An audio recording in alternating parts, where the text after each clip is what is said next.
It is manifested after withdrawal and cessation of all activities. Having perceived that enjoyment and experience are fanciful creations of the mind, I lie down, enjoying whatever comes on my way, ordained by the divine. Wonderful lines, very well written in our Hindu Puranas. A very warm good morning to one and all present here. Today I, Manya, the President of Heritage History Association, on behalf of whole Union, welcomes you all for the 7th Dr. Vijay Memorial Lecture, organized under the aegis of IQAC, Janki Devi Memorial College, on the topic Art of the Puranas, Iconic and Narrative Representatives. Now I would like to read out a short note on Dr. Vijay Nath. Dr. Vijay Nath retired as an Associate Professor from the Department of History, Janki Devi Memorial College, University of Delhi. She worked on the Daan or gift system and published a book titled Daan, Gift System in Ancient India. 2 more books are to her credit based on Puranic literature, namely the Puranic world.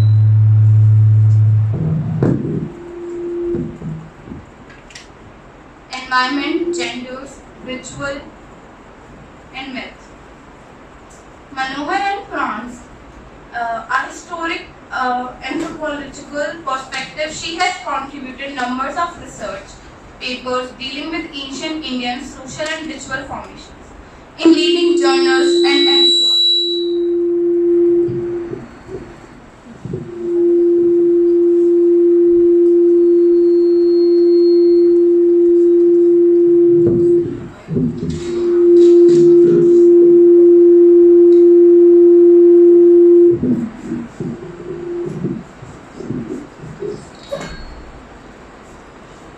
She was a sectional president of the Indian History Congress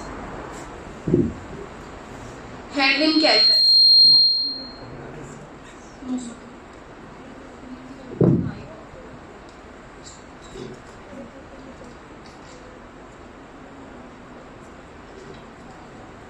2001. This lecture was instituted in 2015. Keeping in mind Dr. Nath's long-term contribution to ancient Indian history and her service to this college, this lecture could not be organized last year due to the demise of our dearest Professor Smita Mitra. Now I would like to invite the backbone of our college, our principal, Professor Swati Pal. Professor and Principal, Janki Devi Memorial College, University of Delhi. She has been a Charles Wallace and John Magnet Theatre Studies Scholar, author of several books on theatre, creative and academic writing. Her newspaper articles articulate her views on education. Her areas of research include performance studies and cultural history. She translates from Hindi to English. She writes poetry and her poems appear in several anthologies, as also a collection entitled In Absentia. She is the Vice Chair of the Indian Association from Commonwealth Literature and Language Studies, and she has been the recipient of several awards. I invite you, ma'am, please say a few words.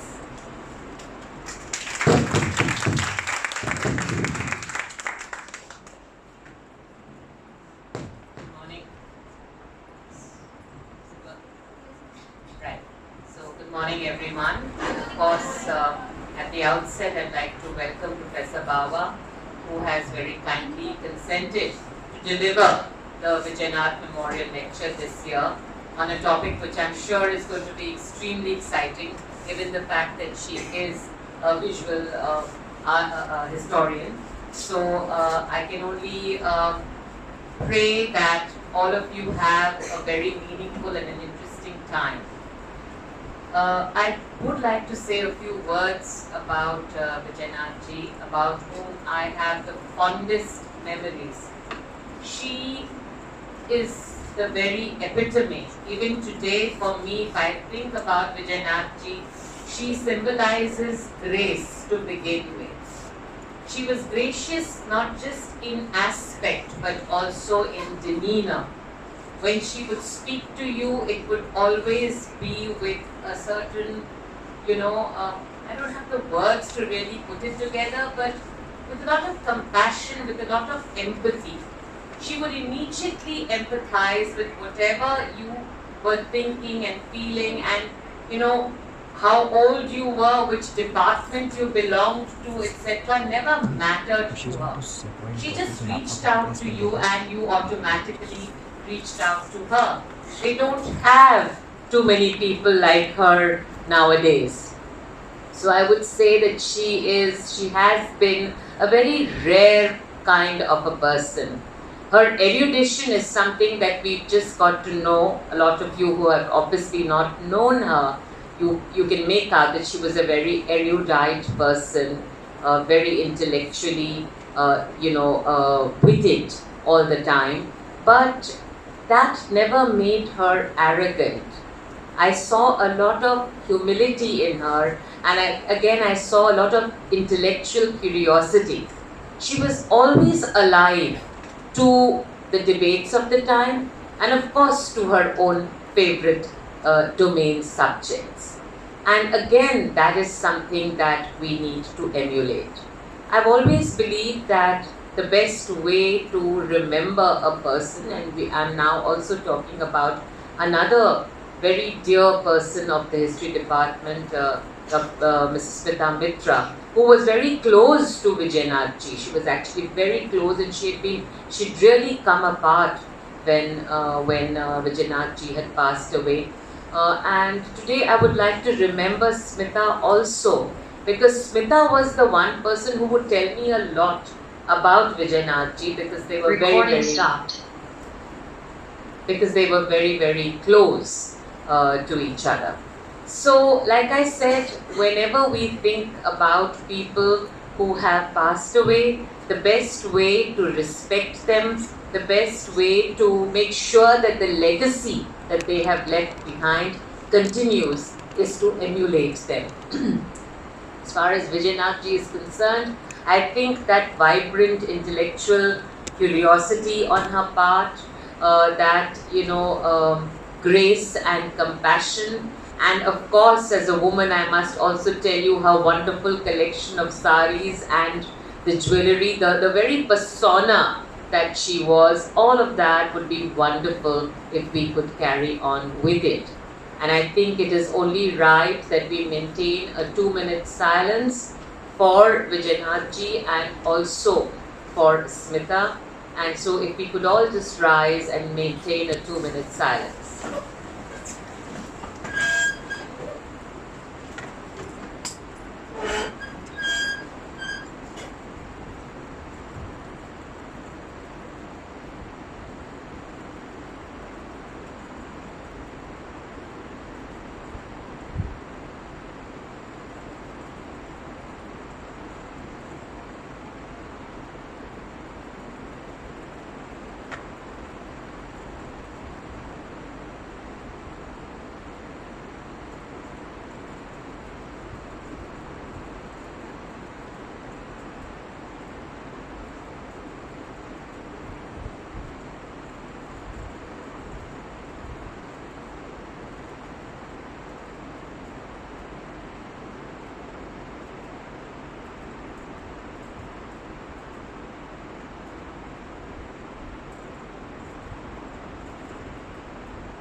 Thank you. Before the lecture actually commences, I would only like to add one last thing. This is a very special lecture, and we have always had a very packed audience to it. I'm hoping that a lot of people have joined online. It's It's also a day when I know that the tutor has called for a strike, so possibly because classes are not being held, a lot of the students are not here. But I want to thank and put on record my gratitude to the ones who are attending today, because this is a very, very special lecture. A, for the person that Vijay Nath ji has been, and B, for the fact that we have Professor Bawa to deliver the lecture for us. So thank you once again, Professor Bawa, and my greetings also to the family members of Vijay Nath ji. Thank you so much for being with us today, and we can only tell you that we have the fondest recollection for her and the deepest respect for her, and that continues. That I don't think time can ever erase that. Thank you. Thank you so much, ma'am, for your kind words. Now I would request our principal, Professor Swati Pal, to please honor our guest and speaker with memento and book.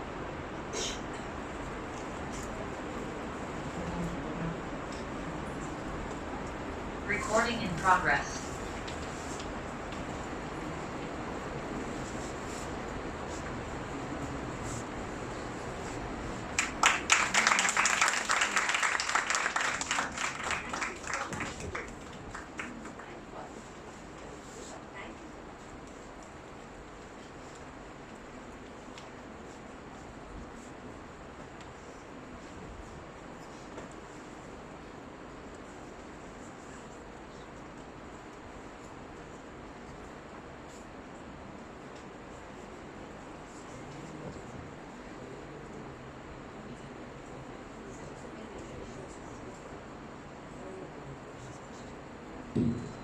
Now I would like to welcome the family members of Dr. Vijay Nath with the bouquet. And I request Anika from the union member to please gratitude them.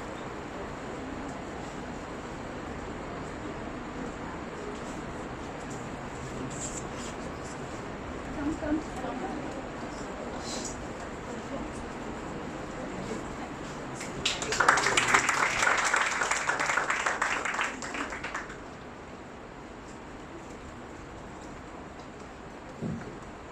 Now I would like to request Dr. Nidhi, the daughter of Dr. Vijay Nath, to please come forward and say a few words.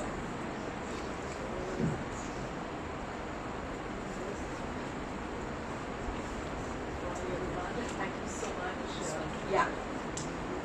Thank you so much for inviting me, and thank you so much for holding this memorial lecture. I speak on behalf of my entire family. My father is now 85 and he's not able to make it, but all of us are here in spirit and online. So thank you so much. I really wanted to thank principal for her very, very kind words for my mother, and also for Smita, who was like another daughter for my mother. She was very, very fond of Smita. I have very dear and old memories of this college. I used to come here when I was a child with my mother. Very, very long association. I know your cafeteria very well. I know your library very well. I know the seminar room and the staff room very well. I know the gardens. The gardens of Devi are a legend. So, very, very fond memories, including the chart person at the gate. So, I feel that my sister and I are as much JDMites as all of you are, because we have just such close association and memories. I'm really proud of the lecture series and the way that the college is, remembering my mother, because my mother, as the principal also very kindly said, she really believes in women, really sort of bringing forth their own intellectual capacity and being intellectually honest and being more than just women. They just have to be really strong minds who are able to, research, read, and despite whatever circumstances there are in the whole family, but as professionals and as historians and as intellectuals, to really devote yourself to your subject that you love. So I'm so happy that all of you are here, and this really is a room of kindred spirits. So Thank you very much for inviting me. Thank you. Thank you so much, ma'am. Moving on, I would like to invite a teacher in charge, Dr. Manisha Sharma, to please come up and introduce the speaker.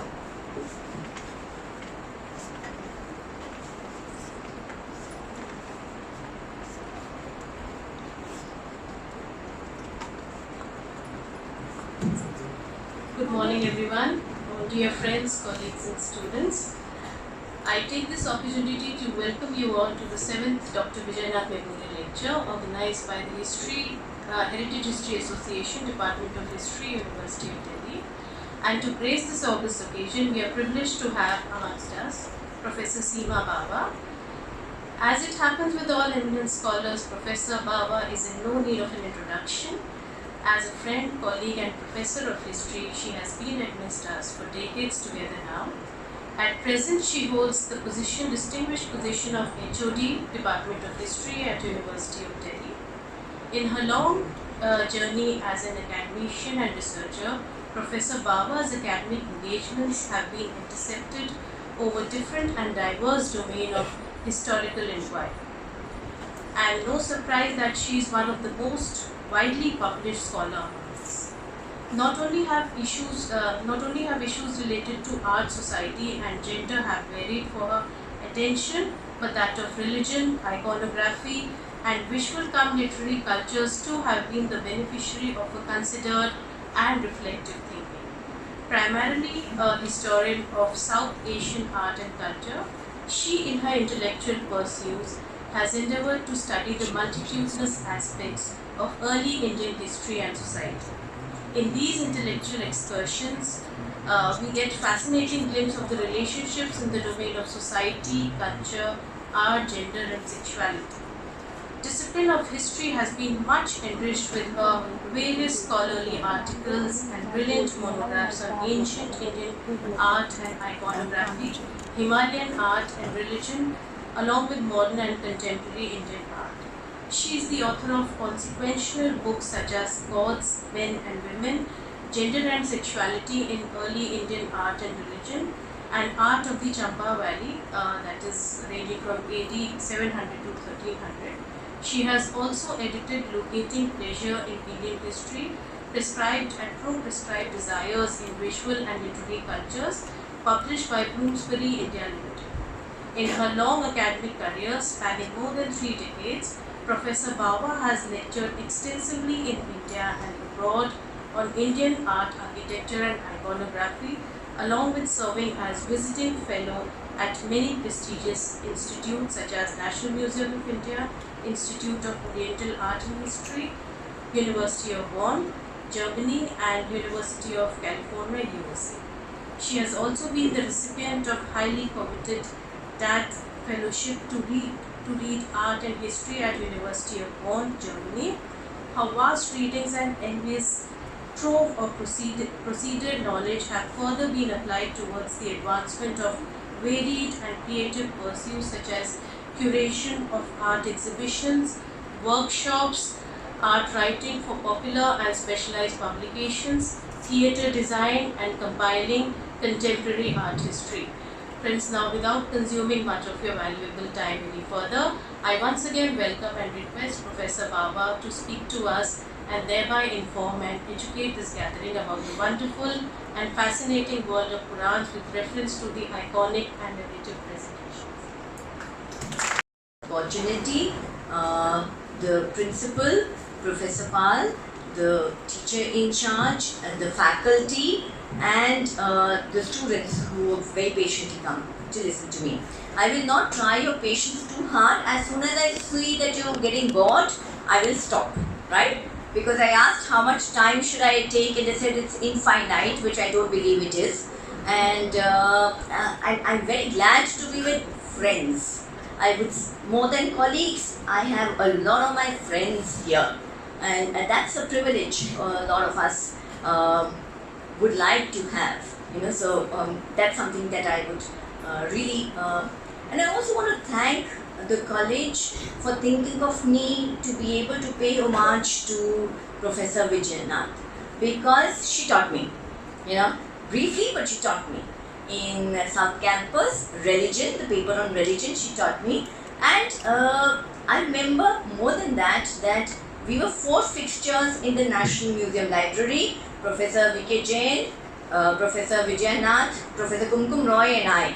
And all the lunches that we would have, where she would get home cooked food and so would Professor Jain, and we would share it either in the canteen downstairs, it used to be in the basement, or in the lawns. And she was one of the most caring individuals I have come across in academia.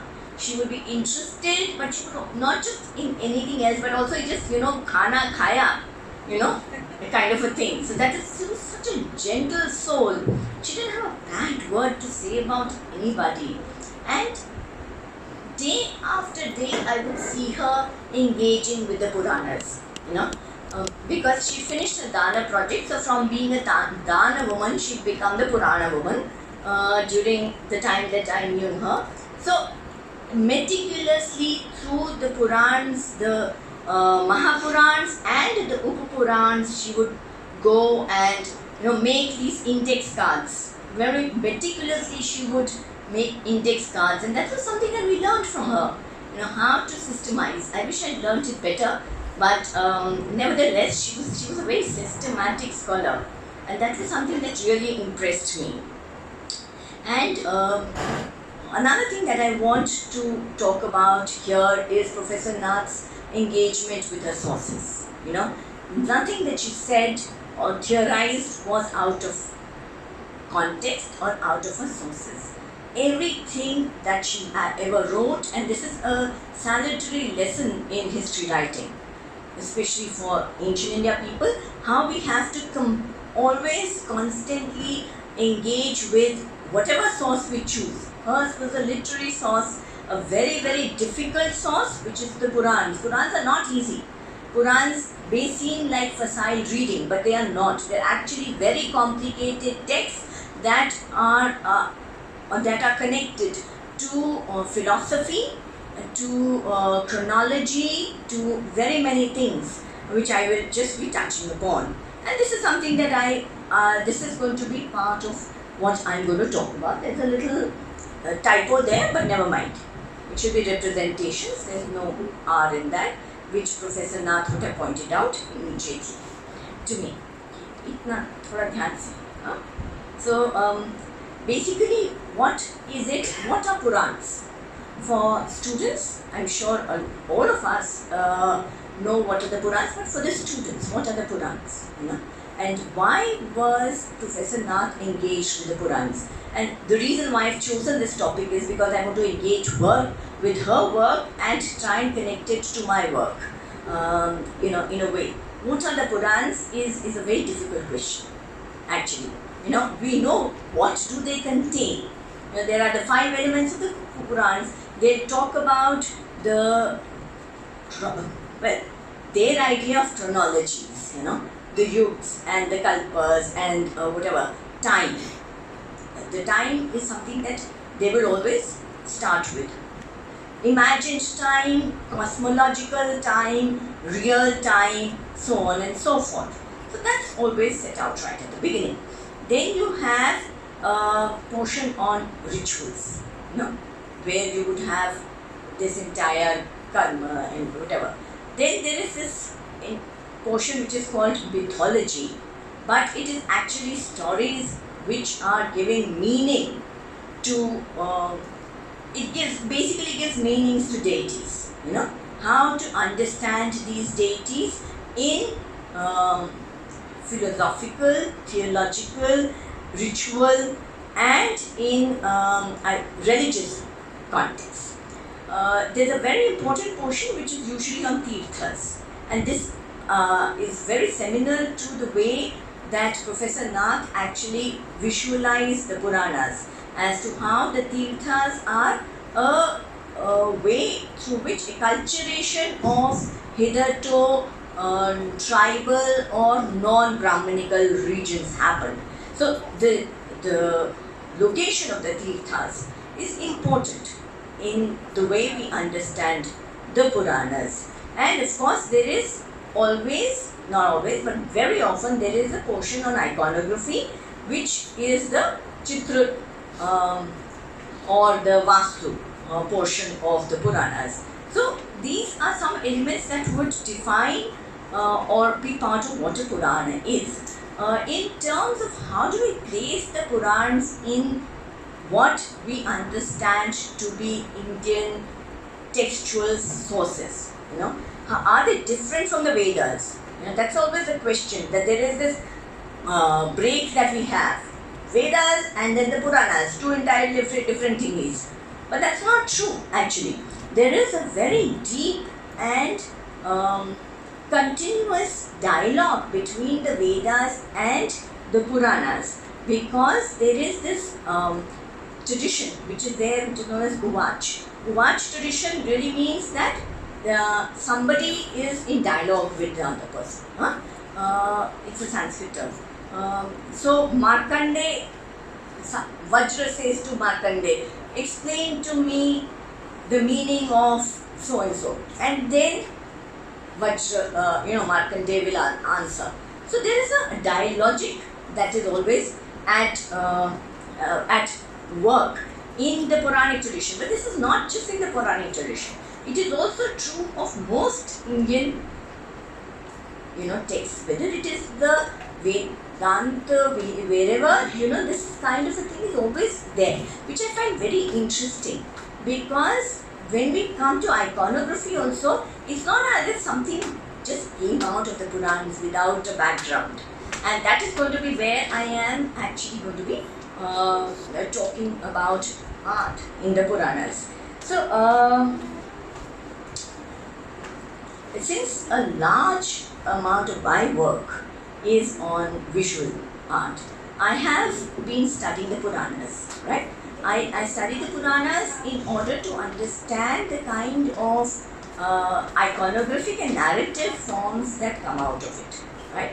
And whether these can actually be related to real productions in art. When we were students of art history, in one of the professors was teaching one of the Puranas, and we said, please show us the visuals also. And he said, no, you will get confused, right? Because what you read in the Purans, you will never see in the actual production, so you won't see it in an icon per se. So there is this kind of dichotomy that exists between actualization of the textual tradition. Why does this happen? What is it that Purans are doing? And this is, I think, very, very central to the problem of what are the Purans. I want to break it down. I don't want to use any technical language here, which I have, but I will not, because I've been told that this is for the students. So, why is this dichotomy between actual representation and textual tradition happening? Is because Purans are not instruction manuals, right? Either for rituals, which is one portion, or for temples, or for icons, or for myths. These are worldviews. They are giving us a worldview about what it should be, or it could be, or a kind of a philosophical construct of a godhead, right? So what should Vishnu be, or what is Vishnu? Not just be, but what is Vishnu? The isness of Vishnu, Bhava. The isness of Vishnu becomes important, or the isness of Shiva becomes important in that way, as to how do we understand Shiva as a linga, but also how do we understand Shiva as a family person, or how do we understand Shiva as this great creator, or as this great destroyer and the acts thereof. It's not just that, but there are various actions that are described in these myths, in the various forms. So I'll give you an example so that I'm not abstract about this. So, for example, you have Vishnu, right? Vishnu as an avatara. So Vishnu as one of the avatars is Varaha. As Varaha, his action is to rescue Bhudevi. He rescues the earth, right, from the primeval waters in which she is drowning. So, and I'll be showing you all this. So, this is an action that he is performing. But why is he performing this action? That is where the myth comes in, right? The entire story will be developed around that. And that, I think, is very important to understanding the nature of the Puranas, right? And how these function in stories. The next premise that I have here, and I want to place, that for me, Purans are, where it differs from the previous period is that because of the development and the incorporation of lot of stories, which may have come from oral traditions or they may have come from Brahmanical imagination, but or according to Professor Nath, from tribal substructures, when these get incorporated into a more or less coherent tradition, right? It's not a uniform tradition, but a coherent tradition. Then the iconic becomes the narrative, right? And I think that's where I have theorized. This is where I would like to make my own intervention as far as art is concerned. What do I mean where iconic becomes narrative, right? With the making of the icon itself tells us a story, right? Before this, you have icons. It's not like you don't have icons, but they are not telling you these stories. The stories, narratives are separate. There are things that you worship, and then there are narratives about it. You worship them, you do them, but that devotion is very different from the sculpture or the icon that you are doing your puja to. But here, when you look at a Shivalinga or what you call this? I'm trying to think of a term which you would understand. A linga, which is where you have Vishnu and Brahma, flying up and down. That kind of a thing. Now, these are telling you stories about the origin of the icon. So, the narrative is being built into the icon itself, right? So, that is something that I find very interesting. Right. Now, the material that you find in the Puranas is not exclusive to the Puranas. It does find some mention in similar textual traditions. This is Brihad Samhita. This was written in the 6th century, but the manuscript is of 1276. But what it does talk about, what interests me, is Brihad Samhita really talks a lot about architecture and about icons, but mainly about architecture. How do you make temples? How are these to be? What rituals are involved in making temples or palaces or domestic spaces and so on and so forth. So, Vishnu Dharmottar Puran, which was written in somewhere around the 7th century in Kashmir. Why do we say it was written in Kashmir? How do we recognize that certain Puranas have some regional affiliations? Why do we say Kalika Purana is from Assam or Vishnu Dharmottar Purana is from Kashmir and so on and so forth? Agni Puran, people say is from Bengal. My recent researches suggest that it's from Central India. So why do we say this? Because of certain geographies, say tirthas, that are there, but also because of certain forms that they describe. Vishnu Dharmottar Puran describes a particular form of Vishnu, which is known as Vaikuntha Vishnu, which we will be looking at hopefully, if given the time. And this Vaikuntha Vishnu is identified with Kashmir. Something called Pancharatra. I don't know, maybe you've heard of Pancharatra Vishnuism. Okay, so Pancharatra Vishnuism, which really comes from Kashmir, and it starts in Mathura, but it really develops around Kashmir, and then it goes on to influence a lot of other areas. Now, Vishnu Dharmottara Purana is important because it has a adhyay, or rather, it has a entire third part of the Vishnu Dharmottara Purana, which is devoted entirely to iconography. Right? Completely, it will give us, a description of all the major gods that were in worship in that area during that time. And the other important thing is that this Vishnu Dharmottara Purana was in constant circulation. It existed, it may have come up during the 7th century, but we have Mughal versions of this. It was there, it was now during the Mughal times, then in the 19th century, it was circulating all over North India. It was very, very well known. It is not, again, not an instruction manual, but it is also very important because it tells us the meanings of each object in the hands of the various icons that are there. Some it describes, some it doesn't even describe. So we know what was known there. So what does a ghanta mean? How do we know what a ghanta would mean in the hands of a Devi? Ghanta means space, right? What would a trishula mean? What would a shankha mean? So on and so forth, meanings of objects, which actually give it a metaphysical or a cosmological meaning. Now, these have actually been written in the Puranas, so that people who are reading it, or this is being read out.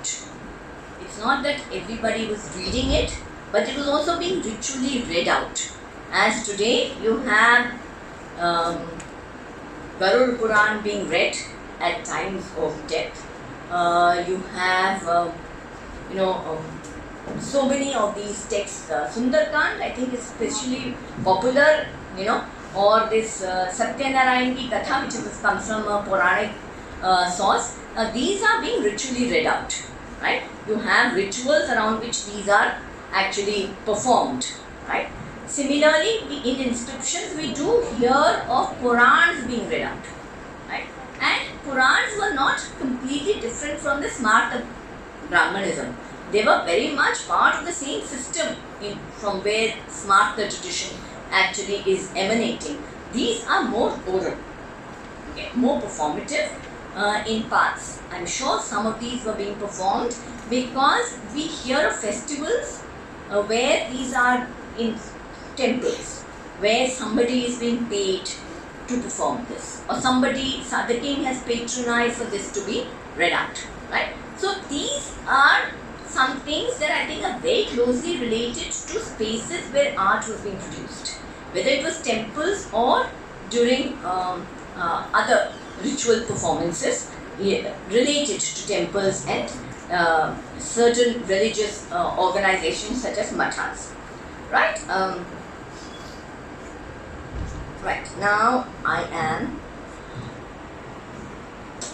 just going to talk about how Purans are, what Professor Nath really says is that Purans mark a period of time where there is a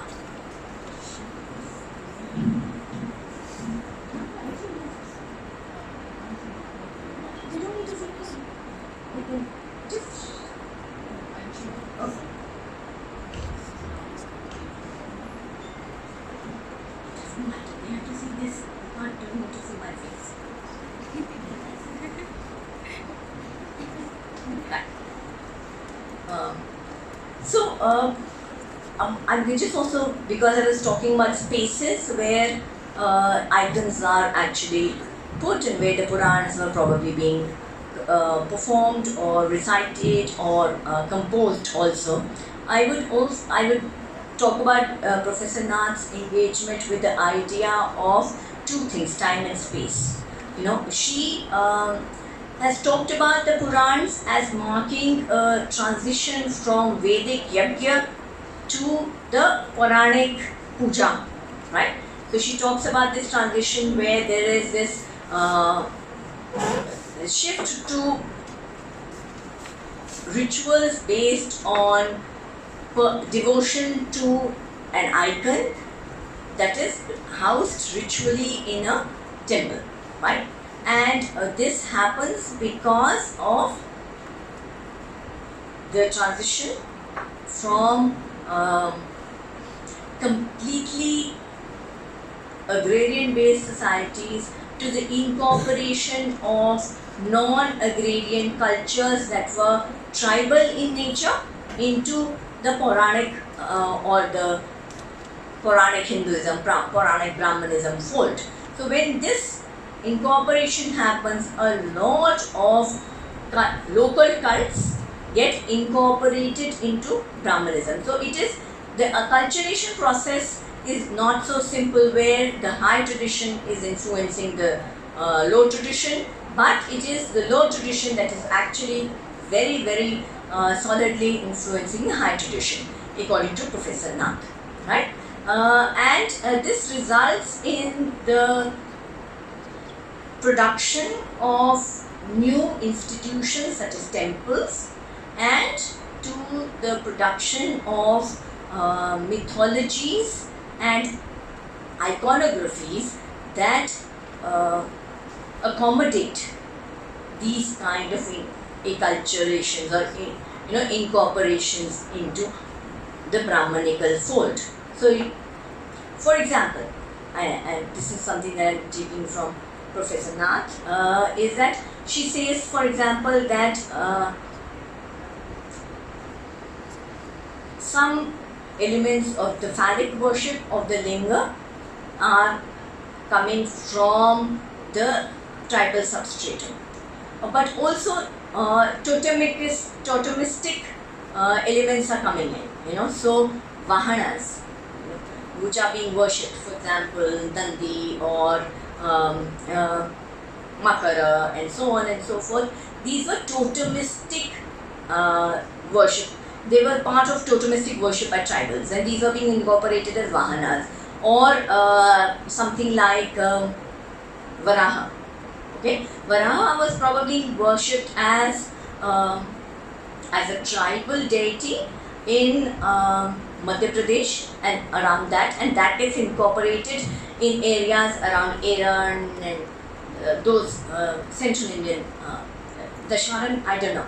I think if you don't understand something, please raise your hand. I can get, despite my attempts not to, I might get too technical, right? So what we know as the Sarandis or in Jejak Mukti. So around that you have the Varaha thing happening. So what is it that is changing? Now this is where I am engaging with Professor Nath, and here you see an example of a Kushana piece around this, I would say, 2nd to the 3rd century CE, where Shivalinga is being worshipped. Right? It's one of the very, but it's not a first, but it's a very early depiction of the worship of the linga, right? And you can see that it's already got a pedestal, right? It's already got a pedestal. It may not have a sanctuary. We don't know whether it has a shrine or not, though now we are getting evidences of shrines also in the very early period. We have from Songkhtu shrines to the Nagas, and Harati shrines and so on and so forth are also coming up. So temples are predating. Now a lot of temples are coming up before the Gupta period, before Puranas were being composed. So I would suggest to you is that a lot of elements that are getting textualized in the Purans are pre-existent, right? So it's not as if Purans and these practices are coterminous. They are actually giving it a textual form, and these probably were rituals, practices, beliefs theologies that were, and maybe oral myths or oral kind of stories that were already in circulation,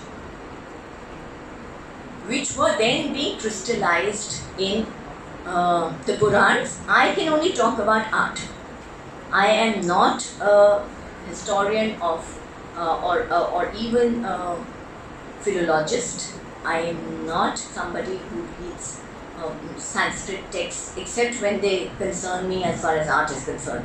Right? So I am not going to talk about the textual portion, but I want to talk about the actual production in art. So I will take 15-20 minutes more.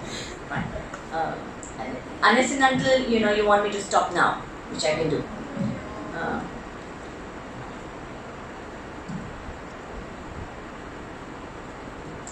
By moving this, I don't think it's going forward.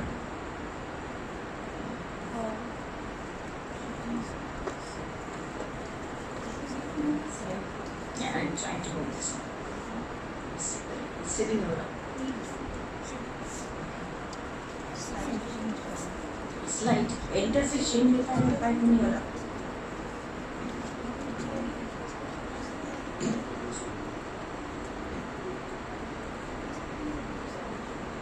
इसको हटा. हाँ, इसको हटा. हाँ, अब छोड़ दे. It's that thingy where I want to show my face, which is interfering with the more important things, which is the art, right? I believe me, this is far more interesting. Okay, so what is it that is actually transitioning or moving in space and time? And this is how I think that certain aspects of beliefs, all that I described, are being incorporated, where from a linga now they are transitioning into a mukhalinga, where they are putting a face to the phallic form. This is something I haven't actually developed very much, but it's in my head as to why does this happen? Why are faces being fixed in the Kushana period to phallic forms, right? And for me, I think because there is a coalescing of two traditions into one, where you have Rudra Agni on one side and you have Shiva on one side, which are now coming together. So they are actually creating these forms, and I think the Puranas, especially later Puranas such as Shiva Purana and Linga Purana, which are much later, are also then incorporating them into this huge section of how lingas are made or how lingas are to be worshipped. And this one is very early. This is there all through. It's in Khokrakot, Bharatpur, so on and so forth. This is from Bharatpur, right? And this is a very early. This is in the transitional phase. Now, what is this transitional phase, right? The term that Rabindranath Tagore uses is threshold times, right? That this is the threshold time where it is about to change into something that is more systemized, more textualized, more iconographized, where there are definite and pan-Indian iconographies that would now function. Now that it is fixed in the central heartland, that would be reflected in East India, South India, so on and so forth, with some regional differences. So I think that these threshold times are being reflected in art. For example, in this particular Kushana period Mukhalinga, where you have the Jata Mukut coming up, that is the matted hair, crown of matted hair, and but the eye is horizontal, right? And it's also mustached, like you have in the Gandhar pieces. It is mustached. Later, Shiva is very rarely mustached. Himachal, he remains the mustached fellow, but in the other areas, he becomes clean shaven, right? Especially in South India. Right? So here you see a version of this, and then this is the Gupta period where we are looking at the crossing of the threshold, right? So the threshold gets crossed, it becomes very classical, and this is the tradition that continues, where you have a three-tiered jata mukut, and then you have the hair flowing down on the sides, vertical third eye, right, and downward looking eyes, and so on and so forth. The rishi, the mala of Rudraksha, which suggests the rishi, and another mala which suggests the Raja. So Raja Rishi kind of a thing that happens. Another thing that really happens is the development of the Chaturmukha. From the late Kushana period, especially in the Gupta period, you have the development of the Chaturmukha Linga, because now elements are being incorporated into the Mukha Linga. So you have earth, water, so on and so forth. All of the five elements are being incorporated into the various faces of the Linga.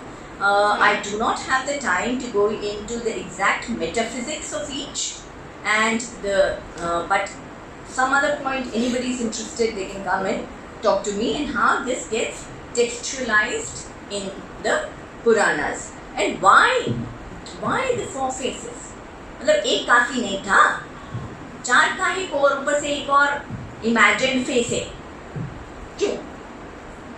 Because according to Professor Nath, there is a culturation happening. So I'm just linking that acculturation to Chaturmukha Lingas and so on and so forth, is that this acculturation is happening, and various things such as the Devi is coming as Vama, right? Vama, the Vama Murti, which is on the left side of that. Sadashiv, Tattapurush, Aghora or Bhairav, and then you have many Bhairavs developing, not just one but many Bhairavs developing, not 64 Bhairavas develop, all of them are having elements, tribal elements of fierceness, warrior, nature and so on and so forth, that are also being linked to destruction, etc. Right? So that of course is happening on one side, but also I think what for me is important is that there is a element where there is a development in philosophical concepts, and metaphysical concepts that are getting incorporated through bhakti of Shiva into these icons. Right? I can go on, but I will not. They are in various shapes, they are pillar shaped and so on and so forth. Since I have only 10 more minutes, I will not go into that.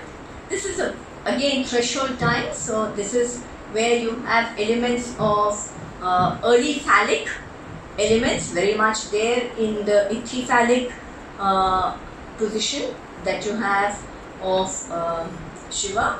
So you have the Uddhava Linga portion, but you also have here the development of this is also the time when you have the development of multiferous forms with multiple heads and multiple arms. Either or, but you have multiplicity happening. Why is multiplicity happening? Right? So Professor Maxwell says that this multiplicity is happening because the Vedic myth is now being transformed into iconic forms. Right? So what is the Vedic myth? The myth is of dismemberment. At the time of creation, the Prajapati was dismembered by Rudra into numerous parts, right? So one part became ocean, one became tree, one became whatever, so and so and so forth. And how does one represent this? How does one represent multiplicity in universalness? Brahma तो एक ही है ना, प्रजापति तो एक ही है, लेकिन उनके अलग अलग पार्ट्स हम कैसे दिखाएंगे? एक भी दिखाना है और बहुलता भी दिखानी है, ये तो अपने आप में बहुत मुश्किल है ना. तो उसका सोल्यूशन है multiplicity in representation. So you show it through representation of various ayudhas, vahanas, faces. अब किसी के इतनी चीजें दिखानी है, you want to show so many elements through one person. How do you do that? Give him many hands and put one thing in it, right? So when Durga is created, then give her 8 arms, right? One was given by one Shakti, given by Kartikeya, one by Shiva, one by Vishnu, one by so Indra, and so and so. How do you represent multiplicity? This is a very easy solution to do it, right? So you have these 4 things. So multiplicity not just of weapons, but also multiplicities of functions, or of nature of the deity. So how do you show this person as having the power of time or destruction, kala, through the trident, but he's also a yogi, so you show a commander, right? And you also have a yogic staff, right? So there are very many elements or philosophical things that you can show through these Puranic things. Then there is another form of Shiva which is known as Naukalish, which really starts in late Gupta's times. This is probably from Bhumara, where he has a yoga patta. Okay? He is the prime teacher. Shiva Naukalish was a teacher who later started being imagined as an avatar of Shiva. So, teacher. I will not have the time to do this, right? But then you have, by the time we come to the post-Gupta period, Gupta period onwards, we have this pausification happening, right? A very major event that is happening is pausification. So, fluid identities that were existent in the pre-Gupta period are now getting a patriarchal familial form, right? So they are getting into a relationship of marriage, of or other family relationships. So things like people like Kartikeya are getting incorporated into Shiva. Kartikeya was a very important, very independent cult from the Vedic period to the Kushana period, but then he becomes the son of Shiva, right? And then he remains the son of Shiva. फिर भूल गए कि भाई इसकी अलग से पूजा करनी है. ये तो Yaudhyas का, he was the tutelary deity of a very important tribe called the Yaudhyas, right? Or a chieftainship. I wouldn't say a tribe, but a chieftainship. But that goes out of the window when he gets in a familiar relationship. And this is all things that are happening. Then you have the Ganas, you have the celestials. In this case, you would have always, you have Vishnu and Brahma as attendant gods, if Shiva is the main god. If there is Vishnu, then Brahma and Shiva would be attendant gods in the post-Gupta period onwards. Seriously, I could go on and on and on, but I can't. Please continue. This is Vishnu, right? Now, Vishnu is, as Suvira Jaiswal, Jan Gonda, a lot of religious people who worked on Vishnu, and of course, T.S. Maxwell, my guru, right? So, the Vishnu woman. Now, they have all worked on Vishnu, but what I find interesting is from their readings is how so many elements are being brought into Vishnu. Vishnu was Narayana, right? And what else? Do you remember Vishnu? Vasudev. Narayan Vasudev on one hand, right? Into which you had various other elements of Indra, Surya, so on and so forth, becoming coalesced into the identity of Vishnu as Vishnu develops, right? Vishnu in the Gupta period remains the most important god, right? And he is, let me see if I have, I think I misplaced one slide, like here. I will go back now to that, but I want to do this one first. Vishnu in the Kushana period was identified with two things, not avatars. Avatars come later, and avatars are distinctly Puranic.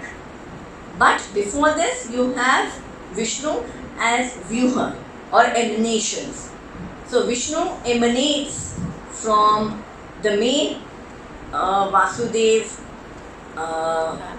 form, the Narayana Vasudev form. He emanates into 4 other beings, and these are the Panchaviras or the Panchavrishnis, which are mentioned in the Moraville inscription in Mathura. Who are these Panchavrishnis? You all know them. They all belong to the family of the Vrishni tribe, which is Yadavas, right? You have Samba, Aniruddha, Pradyumna, right? And since Ekanamsa was a Akashwani, she is very rarely, seen, but not in this particular thing. I worked on that depiction, but that's elsewhere. So you have these forms emanating from Vishnu, right? They are Ansh of Vishnu. They are not separate from Vishnu, right? So these are the Vyuhas. They are not the avatars.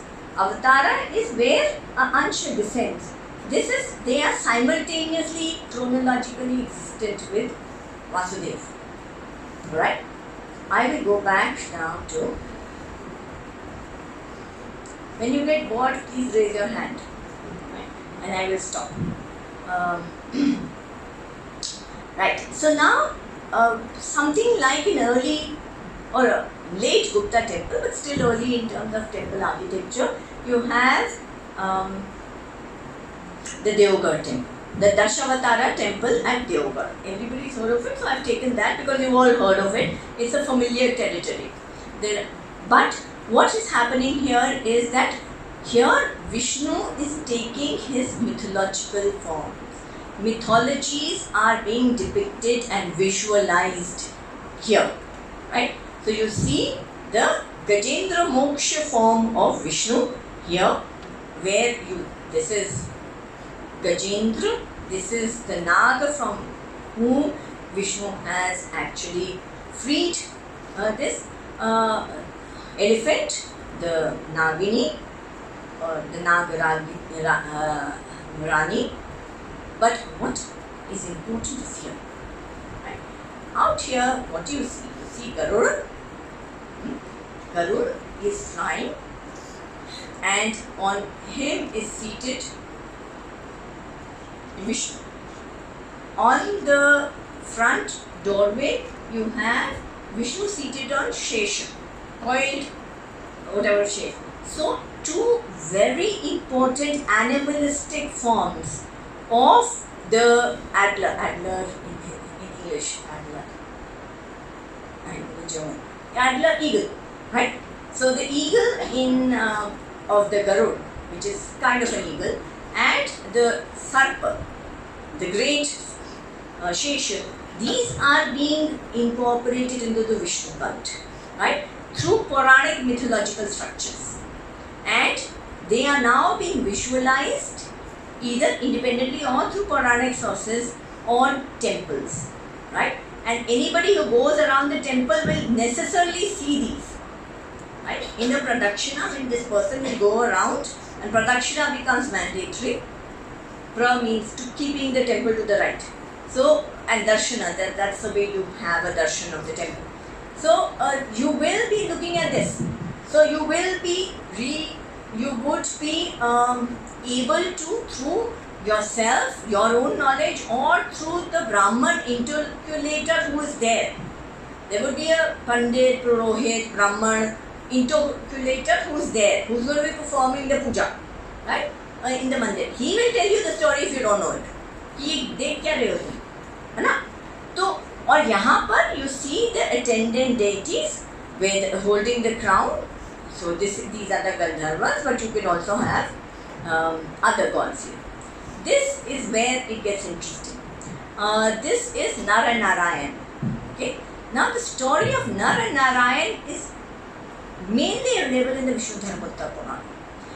Vishnudharmottara Purana, if it was written in the 7th century in Kashmir, and this can be dated to 725, right? So it is it predating Vishnudharmottara Purana? Right? Is it actually influencing the writing of Vishnudharmottara Purana, or Vishnudharmottara Purana is already in circulation from Kashmir and is influencing these areas? So actually iconographies are raising a lot of very interesting questions about Purans and their relationship to art, right? There are things like this. You also have mythologies that are coming not from the Mahabharata but from the Bhagavad Purana, right? So Bhagavad Purana is actually also, though Bhagavad Purana gets written down later, but obviously it's already in existence, and stories, imagined biographies of deities such as Krishna are being made from the late Kushana period onwards, right? And for example, this is Govardhan, lifting the Govardhan, and at least I find it, and it's monolithic, it's very big. But one thing that really I feel defines Vaishnava Puranas, you know that Purans are sectarian, okay? Some Purans are Vaishnava, some are Shaiva, and some are distinct. So they, Saurya Purana, or you would have a Skanda Purana, Kartikeya Purana, and so on and so forth. Right. But one thing that really distinguishes the Vaishnava Purana is the Avataravad, the avatars that tell you. I won't do all the avatars, but for example, the Matsya avatar. There is an evolutionary model. You have the first avatar is Matsya, then Kurma, then Varaha, then Narasimha, and so on and so forth. Of course, that kind of a evolutionary model exists as far as avatars are concerned. They are also not always, very interestingly, the avatars are actually very inclusive when it comes to Varna structures, right? So you would have Brahman, Kshatriya, you know, all kinds of people who are included in this structure. Not, of course, Shudras, but others will probably be. The Varaha and the Matsya is, a reference. Probably. You know, according to Professor Nath, these are being brought in from layers which are non-Brahmanical, tribal layers, and these are totemistic. They may have been a hunting community from where this is being adapted. I don't know. I'm a little. This is where I have a little problem with Professor Nath's thesis, but then we can go into that a little later. Right, then there is Kurma, right, and how that also gets mythologized in terms of the use of Kurma in the Amrit Manthan or the Sagar Manthan between the Asuras and the Devas, and this popularity of this thing is huge, of Shesha and Kurma in all over the Indic civilization. In the entire Angkor Wat and that area you will see this. This is where I find I'm just a little bit more interested because it's also very familiar. This is Varaha. Now Varaha you will be able to see as both in his zoomorphic form and anthropomorphic form, both. Right? So this is his zoomorphic form, where he is rescuing Bhumi from the primeval waters, and waters are always inhabited by Nagas. The realm of waters is, that of the Nagas who control waters, and that's why they have to be worshipped. And here, this Naga, of course, was the evil one, so he had to be subjugated. So now, of course, there is a political argument that is given about this, that the subjugation of the Naga tribes by the Guptas is part of the narrative that is being shown here, which is also there in Samudragupta's eulogy, and so on and so forth.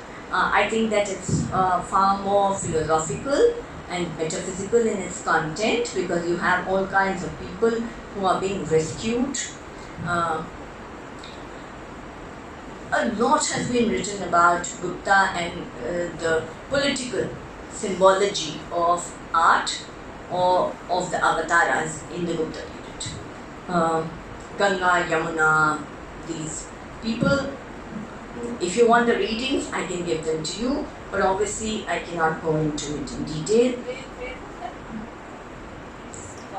This is Aaron.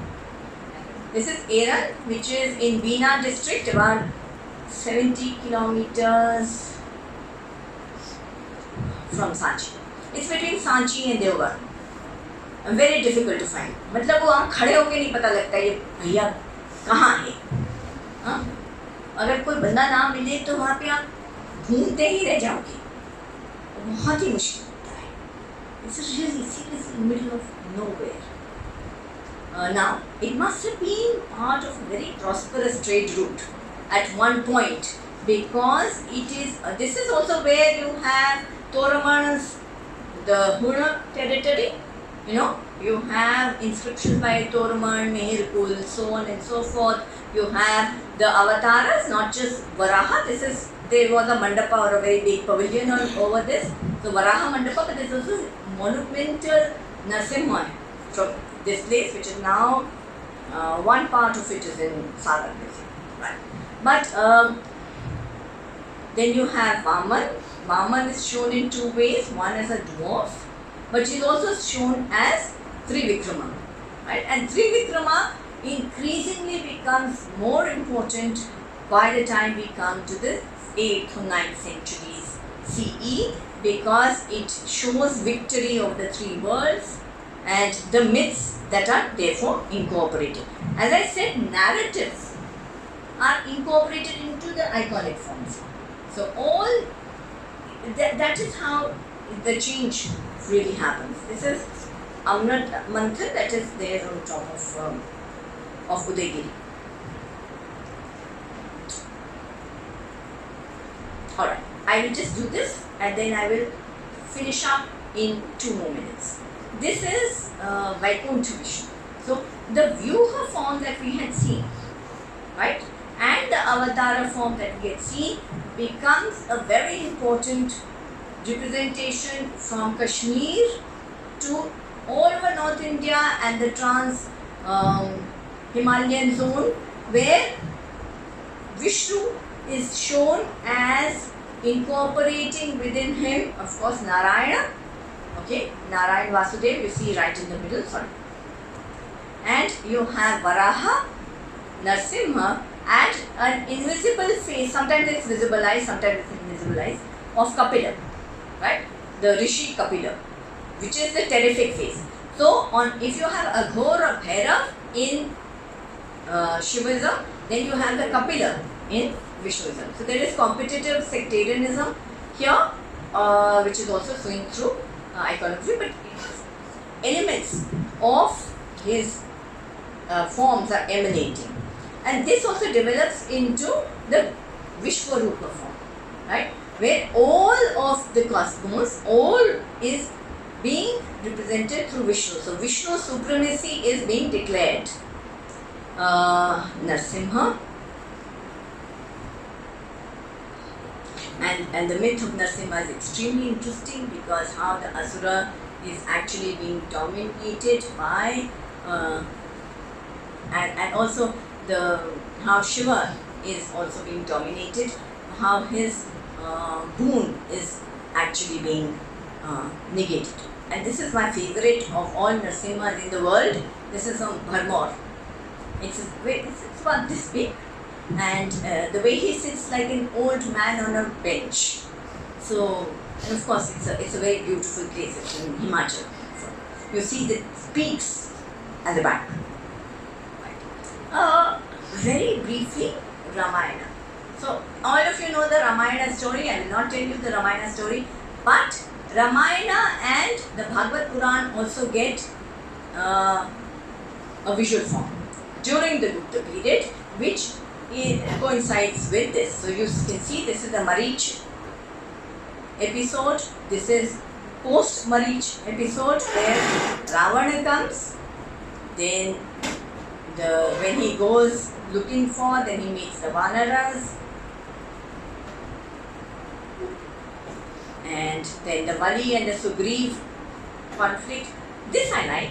This is from Deogar. You see it if you go to the National Museum. It's there. This is Ahilya Uddhar. You know, where Ahilya, the protagonist, is demonetized in such a way and really subjugated, and she's like in that position. This I won't do, but this is again, you know, Shubnakha, the disfigurement of Shubnakha, where the earlier episode of the Parihas is not shown, but only the punishment, the salutary aspects of it are shown, right? This is a very interesting whatever, because it shows Ravana, you know.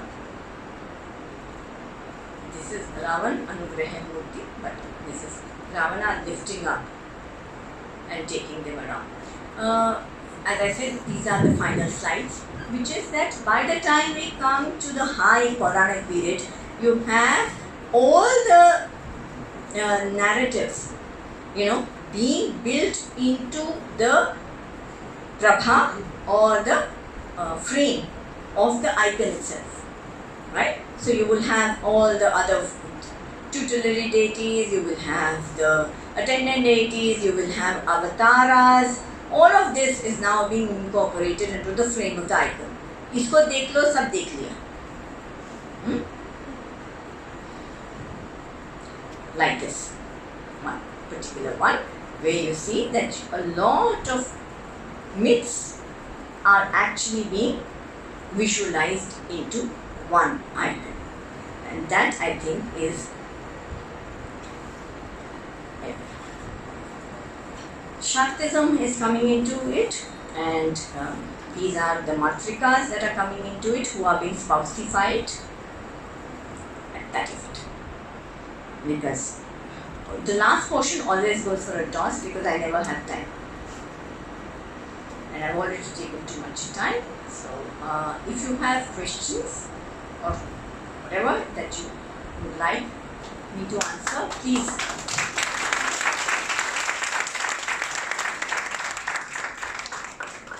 I had got all the Puranas and all the relevant portions, but then I realized there's no way I can read out any of the stories, you know, which were actually written about the avatars in the Puranas. We just don't have that kind of time, right? So if you have any questions. Like you mentioned that during the Gupta period, patriarchy and the representation is becoming really patriarchal in nature. This is also the time by 6th century when Purana Chakravarti mentions that the rise of, Ma Durga and a very raw warrior fierce warrior form is emerging. So do we witness any interaction between the two NFAs, and how do they handle this? Because Ma Durga, as has been represented in West Bengal in the 6th century, is very difficult, very different from the representations that we would talk about in early Puranas of women. Just to before you answer, corollary to that question, it happened with the Timbra also.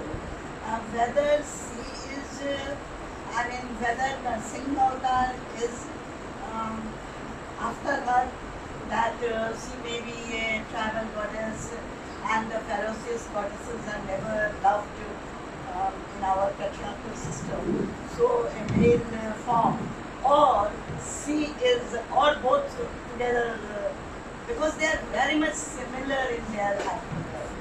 I mean, Yeah. sarees and other things. No, that of course, yeah. Yeah. Okay. Durga, as Mahishasuramartini, is much anterior to the Guptas. I will trace her to 1st century BCE onwards, and the last slides were those, the ones in terracottas. Those were the very early Mahishasuramardinis. We have one in our museum also. And obviously the thinking of about the goddess as a war-like goddess is definitely anterior to the Guptas. We have the worship in Managraha Sutra of Devasena, who is Revati, Devasena, and I have an entire chapter on her. And now at the moment I can't remember her name. This is ridiculous. Shashti, right? Shashti. So Shashti is shown as an independent goddess with emanations of her own and so on and so forth. So very much, and as a companion and a major goddess, where Shak and Vishak, forms of Kartikeya, are her underlings or her attendant gods. So Shashti and Mahishasuramartini are definitely very early, and I think that the idea of the word goddess comes from probably much, I would say, from a combination of factors. You have Inanna coming into India, and becoming, one of the ways in which Harati is interpreted. Not the only way, but one of the ways in which Harati is being interpreted. The name Harati itself suggests what? To harm, to take away.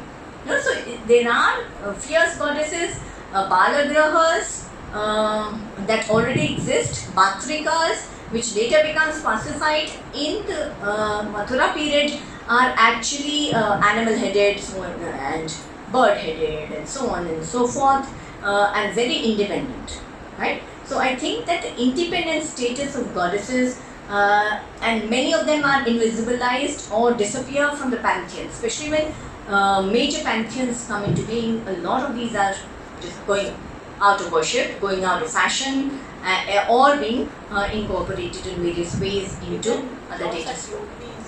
Yoginis come later.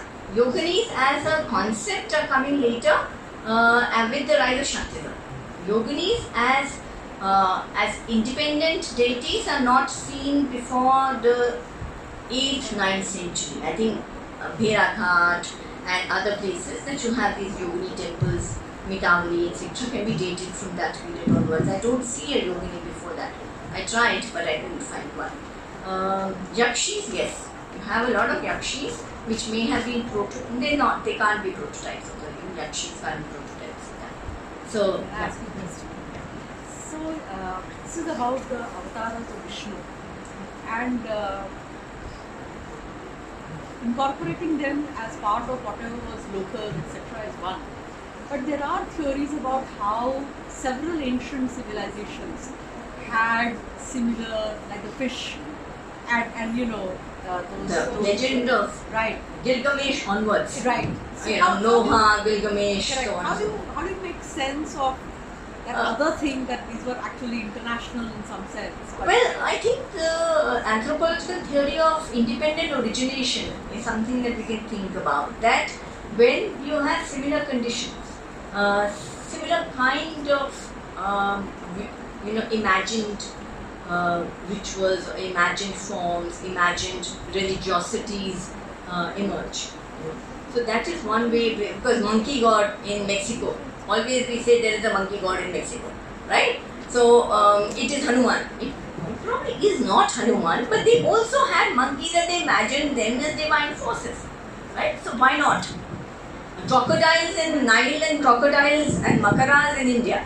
So I think that I would go in for independent origination. And there are, unless and until we can see some interactions. Sometimes we can see interactions, we can see influences like Nanna and Durga. They definitely are interacting with each other in terms of their form. I don't know how much of this is actually in terms of ritual, but definitely in terms of form. For example, excuse my, I don't know ancient history, so I might be wrong. But the coming of the Greeks, what we see in the Gandhara tradition and iconography, and then what you just told us, how the forms are changing, the icons are changing, they are taking on more and more perfect form. So is there some according to Marshall, Wheeler, and that ilk, that entire historiography, colonial historiography, it was that the Indians started thinking of gods in the human form only because of the Greek influence, right? But if we were to look at pre-Greek layers, we have monumental yakshas and yakshis. We also have linga worship, very much present. Whether it is Gudimalam linga or the Kaushambi lingas, we do have that kind of a layer also which pre-exists. So maybe one influences that, but the third very important influence in the development of iconography is Vedic. Because, and this is something which I thought I'll talk about, is that in 5th century BCE, we have a text called Brihad Devta by Shona. Now, Brihad Devta is an extremely important text because obviously the idea of what I call cultural amnesia existed. And he's very scared that we are forgetting our gods, as usual. So, at some point, there's always a crisis that we are forgetting our tradition. So, he makes a digest. It's a digest, I call it a kunji, of the Vedic gods. Indra ये होना चाहिए, उसको ऐसे दिखना चाहिए, इसको ऐसे दिखना चाहिए, इसको ऐसा दिखना चाहिए, and this is how you should be worshipped. So these are like small stanzas instead of entire suktas, but small stanzas, which is the verses which he describes each god. But the important thing that he does is that he says, how do we recognize one god from the other? And he gives 10 things, which is such as, he says Lakshana, name, Naam, Roop, form, Linga, Bandhav, relationship. How is one god related to another? So these kind of things through servitor, master, family relationship, whatever. So these are how we recognize gods. So I think that there is a very important Vedic element to this, where word pictures in the suktas are also influencing the way when they came to be imagined. Actually answered what I was going to ask, which is, this is a fascinating lecture on the coming together of sculpture and story, as you said. Yeah. This is how, and I was going to ask if it is a chicken and egg story, which, because you said Puranas are not instructional. No, so how do you know that what is being described as visual and what is being iconographed as visual on whatever form? Yeah. Where is it coming from? Which is first? Whether it is the icon or whether it is the... I would say that it is definitely the text, the Vedic text. I trace everything to even Puranas I trace to the Vedas, because there is a very, very, very strong element of Vedism in the Puranas. And this is a distinction that was made by colonial historians and historians, where they said Ved and Puran. You look at the entire Guru Granth Sahib, Veda Purana, Veda Purana, Veda Purana. They are, hyphenated terms. Because where are they drawing from? Veda and Purana. Right? So for them, this kind of distinction is not so much. Right? Also maybe because we were thinking much more in terms of fixed text, which they are not. They're not. None of these texts are fixed, and so they keep on changing forms.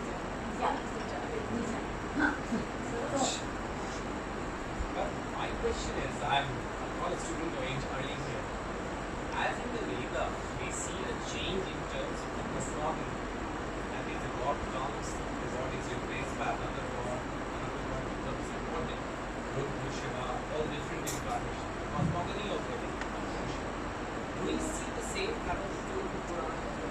Puranas and the Puranic period, both in terms of the text and representation as art? It depends on region. It's something that will depend on region, that there are some things that are important in certain places and not important in other places. For example, that one of the things is that except in central India you will never see Panchagni Parvati, right? So that is Laukalish. Laukalish is a form that is very rare except in Western India and few parts of central India. So these are also what develops at a point and what is transmitted and circulated. Natasha is a very important form in central India in a moment of time when a particular sect of of Shaivas is coming up called Matamayuras. But when the Matamayuras spread, they stopped being important in central India, but you have Natasha or what we call Nataraj becoming one of the most important forms of Shiva in South India, because Shiva's Siddhanta moves there and the Agamas are being textualized there, right? So Tattva Prakash and so on and so forth. So that is what I think is very important, because now you have a multiplicity of traditions and multiplicity of texts, right? Which are can be iconographized, they can be narrativized.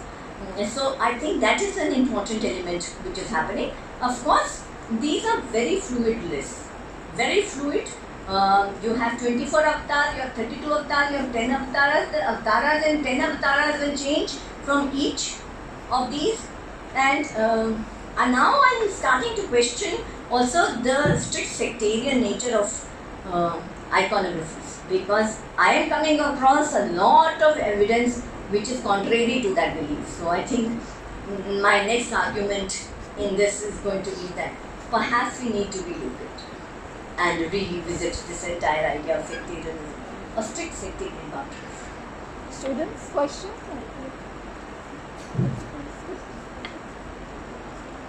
They were doing this topic.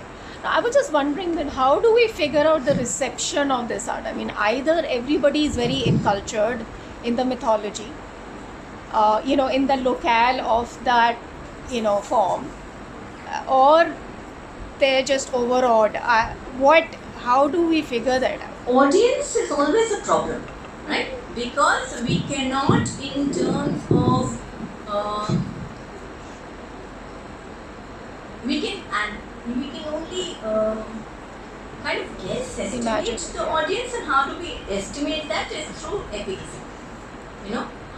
What are the kind of people who are coming? Recently I read a paper which I found very illuminating. So looking at evidence that Mundeshwari is a temple that is one of the earliest living temples still in Bihar, in southwest Bihar. So here you have pilgrim graffiti. So you have over 70 pilgrim graffiti here, right? So who are the kind of people who are coming here? What are they saying? That is how we can estimate their audience as to who. But what they felt about a particular image, that perhaps we cannot. But who is visiting? Why are they visiting? That is something that we can actually think about. Buddhist monuments, that has been. Sanchi, for example. Sanchi and Bharuch, we have very, very, very extensive. But also now I'm finding that they're not so little as far as Brahminical monuments also goes. We do have evidence. We just need to look at it. Yes. From that perspective. So this is what I found very interesting. And A.K. Singh had published these first folk, and then A.K. Singh published these graffiti. And I think that's interesting. Why not? Why not read them in order to understand experience, and not just about what is this shown. Doesn't the popularity sort of say or give us an indicator of what audience reception was? Popularity, exactly. How do we gauge popularity, right? In terms of knowledge about that temple, whether it is textualized. For example, Sri Selam is textualized. From the earliest time, we hear of one temple of Sri Selam or whatever. They have these pilgrimage networks of temples. At the moment, we don't know some of them because names have changed. So that is one way where we can gauge their popularity.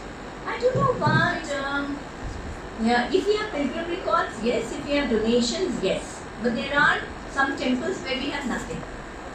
And that's where, why were they made in these God-forsaken places?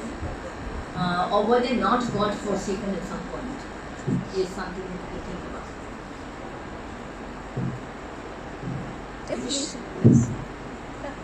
Arijit. Ma'am, just one small, like a connecting question to what ma'am was already saying. Is the fact that ma'am, when we observe like there is a change in a text and what is depicted in iconography, does that sound like, was the text not suitable for the particular audience in that particular area, so they wanted to, just provide a shift in the iconographical standard? So how does that, reception, how do you encounter or how do you track that reception, so to say? Alright, when and if you have a difference between the iconic form and the narrative or the textual form, not the narrative. One explanation which I found, especially because I basically worked on early art, is that there is often a common oral source, right, from which both of them are drawing, and how they actually interpret and canonize that is different. Right? You know that about the Jatakas. कितना पढ़ाया है यार, ये तो मत बोल रही इसके बारे में, और तुम जातका में काम कर रही हो, ये तो तुम्हें पता होना चाहिए. No, I was just wondering, so is it occurring here as well? That's why I Okay, is it occurring here as well? Perhaps. Especially when something like Vishnu Dharmottara Puran is being transmitted to Central India, right? So there are going to be gaps and changes in the text, in the way they are interpreted, according to local situations. Fine.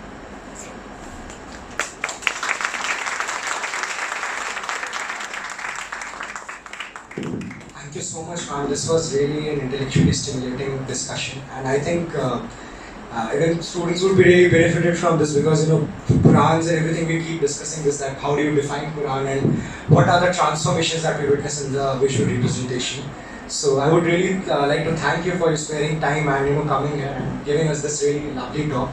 And I would like to thank the principal for making this happen and respected TIC for arranging things, and especially the association in charge of Heritage Association, Dr. Tara Shimar, and TIC, Dr. Mahisha Sharma.